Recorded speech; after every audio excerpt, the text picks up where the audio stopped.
Good morning, everyone. It's Friday, August 21st. From the San Antonio Express News, my name is Luis Vasquez, and this is your Express Briefing. All of the stories you need to know to start your day. You can expect sunny skies and a high of about 102 in San Antonio today. A tropical depression formed in the Caribbean Sea on Thursday, and its current trajectory has it approaching Texas early next week. A flyover featuring female pilots will take place in San Antonio at 11 a.m. today in honor of the 100th anniversary of the passing of the 19th Amendment, which gave women the right to vote. Also, you're invited to join the Express News editorial board today as they interview Representative Joaquin Castro about the recent U.S. Postal Service issues. You can find a link to the live stream in the episode's description. And now let's move on to the top stories for the day.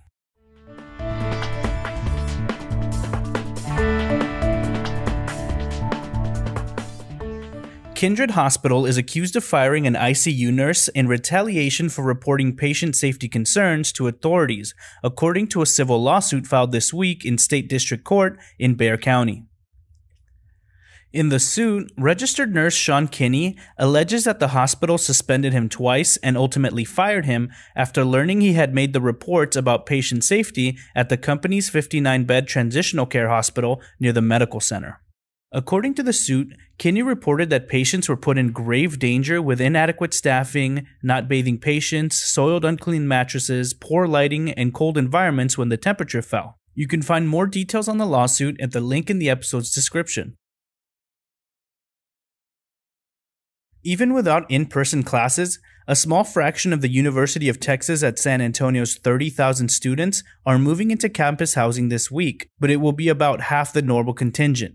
Even with the public health procedures in place, students said the ongoing pandemic made the close quarters feel risky. Some didn't see the point of living on campus while all their classes were online. Some had lost their jobs and rent money. UTSA this summer allowed its 2,300 dorm-dwelling students to be released from their housing contracts upon request, but campus living villages with more than 1,800 spots at campus apartments did not. We talked to several freshmen about how their housing situation is adding stress to their first year of college. Sheryl Sculley is the epitome of by-the-book management and control. Not surprisingly, the retired San Antonio city manager has a hard time with a lot of the deal-cutting politicians do.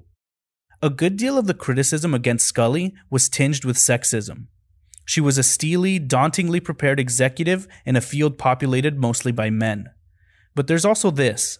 Sculley did consolidate a lot of power for an unelected official. Now comes Greedy Bastards, one city's Texas-sized struggle to avoid a financial crisis, her 212-page chronicle of her fight with police and fire unions. She discussed the book and her experiences at City Hall in an hour-long interview. You can read an edited transcript at the link in the episode's description.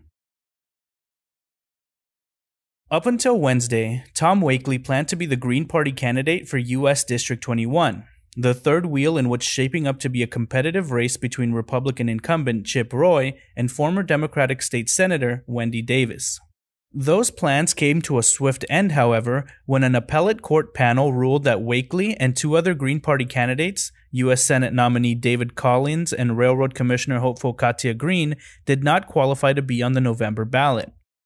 Gilbert Garcia writes, quote, 67-year-old Wakely will never win an election. He'll never even get close. He has never demonstrated any ability to raise money or build the kind of organization that creates a successful campaign. Nonetheless, he's a valuable footnote in the ever-evolving story of San Antonio politics. You can find Garcia's full column at the link in the episode's description.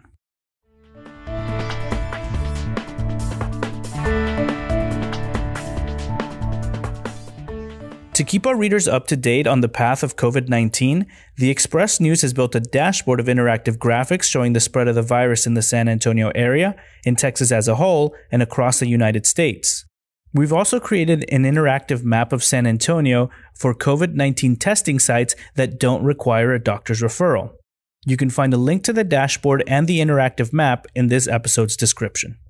Next up are your need-to-know headlines. You can find all of these headlines and more inside your Express News subscription.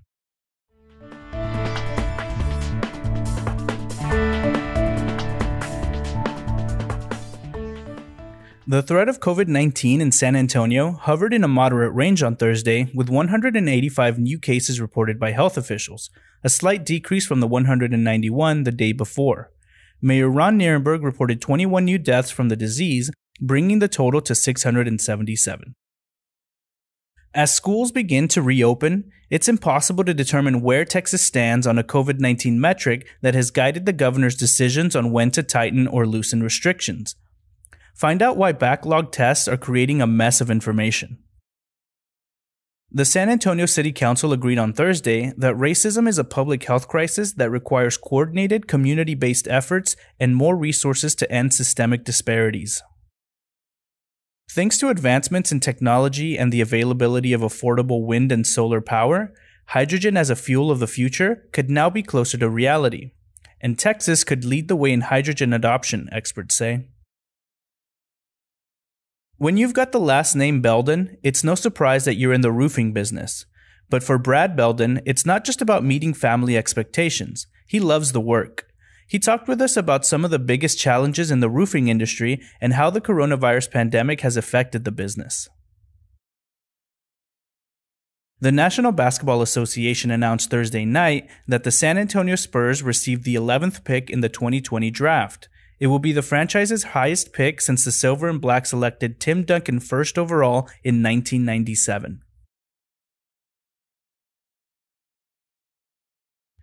The City Council, split again on a decision over who should represent the South Side on the San Antonio Water System Board, punted the issue back to its governance committee. A pair of property owners in San Antonio's Government Hill want their land rezoned for commercial use, but area residents have raised concern about the types of businesses that would end up there. Up to 3 Leon Valley City Council members, including the suburb's longtime mayor, face possible forfeiture hearings unless city leaders can achieve some reconciliation in mediation. A Democrat hasn't carried Texas in a presidential election since 1976. If Joe Biden is going to pull it off this year, he's going to have to address 3 key obstacles outlined in Jeremy Wallace's latest column. While early polling shows Democrat Joe Biden running neck and neck with President Donald Trump in Texas, people seasoned in the state's politics are voicing plenty of skepticism about Biden's chances of winning here. With a change in the rules in San Antonio, visits to nursing homes and similar facilities can now resume.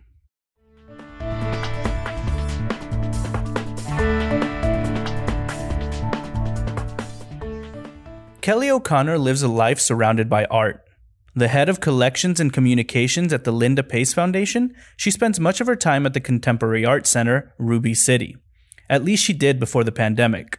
She's also an accomplished artist herself, though, often working with collage created from sparkly images of retro swimming pools and pop culture icons like Willy Wonka and Dorothy from The Wizard of Oz.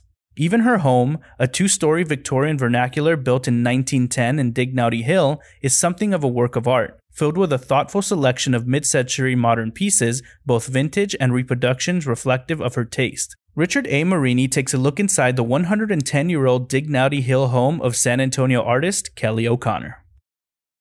And now let's move on to the fun stuff.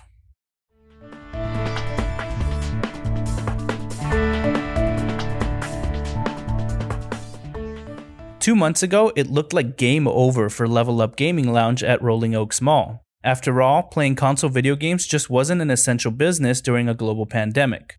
Then the game room got an extra life as a geeky art gallery. Tamales, enchiladas, and tacos to go, from simple to swanky, Mike Sutter has 3 new Mexican restaurants worth visiting in San Antonio. Mavericks singer Raúl Malo talks about the band's first Spanish-language album, En Español, which comes out today. Calvin Finch explores the 2 easiest ways to get more birds and pollinators in your garden right now, while Neil Sperry answers all your questions on summer lawn care.